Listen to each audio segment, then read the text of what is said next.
നമ്മുടെ നാട്ടിൽ കിട്ടാത്തൊരു ഫ്രൂട്ട്സാണ് കേട്ടോ. ചെറി പ്ലം എന്ന് പറയും. ക്രൊയേഷ്യയിലെ സ്പ്ലിറ്റിലാണുള്ളത്. അപ്പം അവിടെ ഞങ്ങളിങ്ങനെ ഒരു പാലസ് കാണാൻ പോയപ്പോൾ ആ പാലസിൻ്റെ ഉള്ളിലുള്ളൊരു മരമാണ് കേട്ടോ. സൂപ്പർ ടേസ്റ്റാണ് സംഭവം. അപ്പം അവിടെ ഒരു അമ്മച്ചിയും ഉണ്ട്. അമ്മച്ചി ഞങ്ങളോട് ചോദിച്ചു വേണമെന്ന് ചോദിച്ചു. അപ്പം ഞങ്ങൾ പറിച്ചോട്ടെ എന്ന് ചോദിച്ചപ്പോൾ ഞങ്ങൾ 2-3 പറിച്ചെടുത്തു. സംഭവം അടിപൊളിയാണ് കേട്ടോ. ഈ പാലസിൻ്റെ ഉള്ളിലാണ് ഈ മരം ഉള്ളത്. അടിപൊളിയായിട്ടുള്ള ടേസ്റ്റാണ് കേട്ടോ. എന്തായാലും പറിച്ചോ എന്ന് പറഞ്ഞപ്പോൾ ഞങ്ങൾ ഒന്നും മടിച്ചില്ല, കുറേ പറിച്ചു.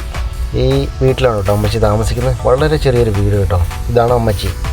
പാവം, ഒരു വയസ്സായ പുള്ളിക്കാരിയാണ് കേട്ടോ. ചെറിയൊരു വീട്ടിലാണ് താമസിക്കുന്നത്. പാലസിൻ്റെ ഉള്ളിൽ തന്നെയാണ്, പക്ഷെ പറഞ്ഞിട്ട് കാര്യമില്ല. പുള്ളിക്കാരി അതിൻ്റെ ഉള്ളിൽ തന്നെ ചെറിയൊരു വീട്ടിലാണ് താമസം. അപ്പോൾ നമ്മുടെ സജീഷ് ചേട്ടൻ പറിക്കണമെന്ന് പറഞ്ഞപ്പോൾ കുറച്ച് പൊക്കമുള്ളതുകൊണ്ട് അങ്ങോട്ട് എത്തുന്നില്ല. അപ്പോൾ അമ്മച്ചി ഒരു കുട എടുത്ത് കൊടുത്തു. ഈ കുട പിടിച്ചിട്ട് മക്കളെ പറിച്ചോ എന്ന് പറഞ്ഞു. എന്തായാലും ഞങ്ങൾ ഒരുപാടൊന്നും പറിക്കാൻ നിന്നില്ല കേട്ടോ. ഒരു 3-4 ദിനമൊക്കെ പറിച്ച് ഞങ്ങൾ അതിൻ്റെ ടേസ്റ്റൊക്കെ നോക്കി 2-3 എടുത്ത് ഷിപ്പിലും കൊണ്ടുവന്നു അവിടെ എല്ലാവരും കൊടുത്തു. എന്തായാലും ഒരു അടിപൊളി ടൂർ തന്നെയായിരുന്നു. ഞങ്ങൾ വളരെ രസകരമായ യാത്രയായിരുന്നു കേട്ടോ.